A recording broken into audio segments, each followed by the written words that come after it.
Memasuki bagian selanjutnya, agar pemahaman kita seimbang secara akademik, kita juga harus membahas keterbatasan laporan neraca. Ada 5 poin utama. Pertama, neraca hanya memotret posisi keuangan pada satu tanggal tertentu saja. Kedua, angka di dalamnya tidak selalu mencerminkan nilai pasar perusahaan saat ini. Ketiga, laporan ini memiliki keterbatasan dalam menjelaskan kemampuan real perusahaan dalam menghasilkan laba. Keempat, beberapa aset tak berwujud yang krusial terkadang tidak terlihat secara utuh. Dan kelima, neraca bisa saja tampak sangat sehat di atas kertas, namun belum tentu kuat secara kas. Oleh karena itu, jadikan ini prinsip utama kalian.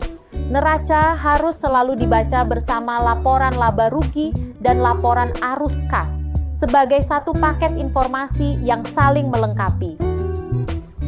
Mari kita mulai dengan fondasi utamanya, memahami definisi lengkap dari laporan neraca atau yang biasa disebut dengan balance sheet. Sederhananya, neraca adalah laporan yang memotret posisi keuangan sebuah perusahaan pada satu titik waktu tertentu. Di dalam neraca ini, terdapat 3 komponen penyusun utama. Pertama adalah aset yang mencerminkan segala sesuatu yang dimiliki oleh perusahaan.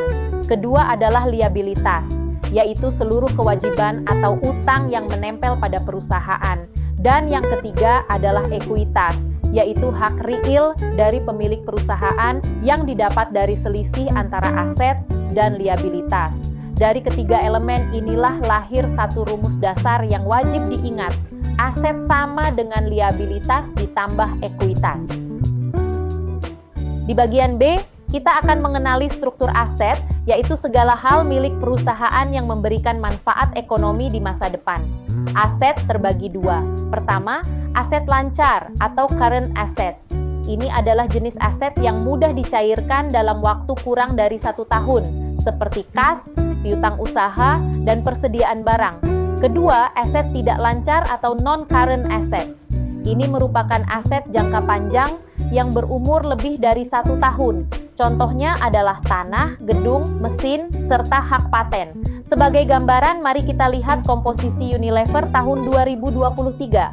Aset tidak lancarnya mendominasi sebesar 63%, sedangkan aset lancarnya 37%. Masih di bagian B, sekarang kita beralih mengenali struktur liabilitas. Secara sederhana, liabilitas adalah semua hal yang menjadi kewajiban perusahaan. Artinya, ini merupakan utang atau kewajiban bayar yang harus diselesaikan di masa depan. Struktur ini terbagi menjadi 2. Pertama, liabilitas jangka pendek, yaitu kewajiban dengan jatuh tempo maksimal 1 tahun. Contohnya adalah utang usaha, utang pajak, dan utang gaji. Kedua, liabilitas jangka panjang, yang waktu pelunasannya lebih dari 1 tahun, seperti pinjaman bank jangka panjang dan obligasi. Sebagai contoh nyata dari Unilever pada tahun 2023, liabilitas jangka pendek tercatat sebesar 11,22 triliun rupiah. Angka ini jauh lebih besar dari liabilitas jangka panjangnya yang hanya 2,06 triliun rupiah.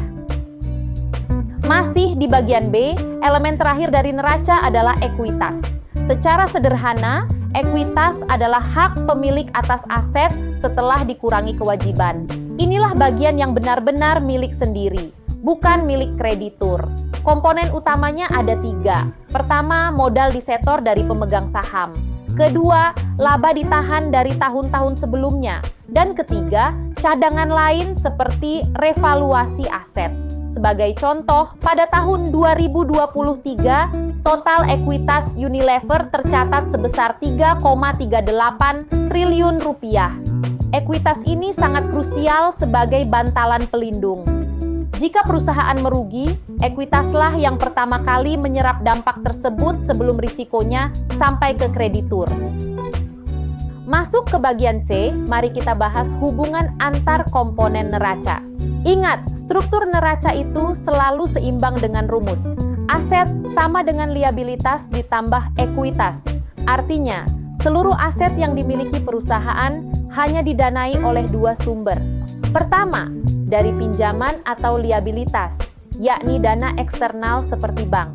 Kedua, dari modal sendiri atau ekuitas milik pemegang saham. Mari kita buktikan dengan pembukuan Unilever tahun 2023. Total asetnya bernilai 16,66 triliun rupiah. Angka ini terbukti seimbang dengan gabungan total liabilitas 13,28 triliun, ditambah total ekuitas 3,38 triliun rupiah. Sebagai ringkasan penutup bab ini, mari kita perhatikan grafik komposisi pendanaan Unilever. Melakukan perbandingan antar tahun sangatlah penting untuk melihat arah pergerakan bisnis. Dari rentang tahun 2022 ke 2023, terlihat bahwa total aset turun 9%, dari 18,31 menjadi 16,66 triliun rupiah. Ekuitas juga menyusut 15%, dari 3,99 turun menjadi 3,38 triliun rupiah. Sementara itu, proporsi utangnya tetap terlihat dominan. Analisis ringkasnya, telah terjadi penurunan ukuran perusahaan secara keseluruhan, yang kemungkinan diakibatkan oleh langkah efisiensi ataupun tekanan pasar. Sebagai rangkuman, mari kita perhatikan diagram alur membaca laporan neraca berikut ini. Melakukan proses ini secara sistematis sangatlah penting untuk memastikan tidak ada aspek krusial yang terlewat. Alurnya terdiri dari 4 tahapan berurutan. Pertama, identifikasi aset. Di sini, kita membedah jumlah serta komposisi antara aset lancar dan tidak lancar. Tahap kedua adalah analisis kewajiban. Kita perlu memetakan dengan jelas mana kewajiban jangka pendek dan mana yang berjangka panjang. Tahap ketiga, evaluasi ekuitas, yaitu dengan mencermati kondisi modal dan akumulasi laba ditahan. Tahap keempat dan terakhir adalah menghitung rasio keuangannya. Rasio kunci seperti rasio lancar, DER, ROA, dan ROE dihitung di sini untuk membantu proses pengambilan keputusan. Sebagai kesimpulan materi kita, ingatlah kembali bahwa neraca ibarat foto röntgen dari kondisi finansial sebuah perusahaan. Laporan ini menunjukkan sehat atau tidaknya keuangan mereka. Mari kita rekap 3 indikator utamanya. Pertama, aset lancar yang besar berarti perusahaan punya amunisi tangguh untuk membayar utang jangka pendek. Kedua, ekuitas yang tumbuh menandakan perusahaan makin kuat karena laba ditahan yang ikut membesar.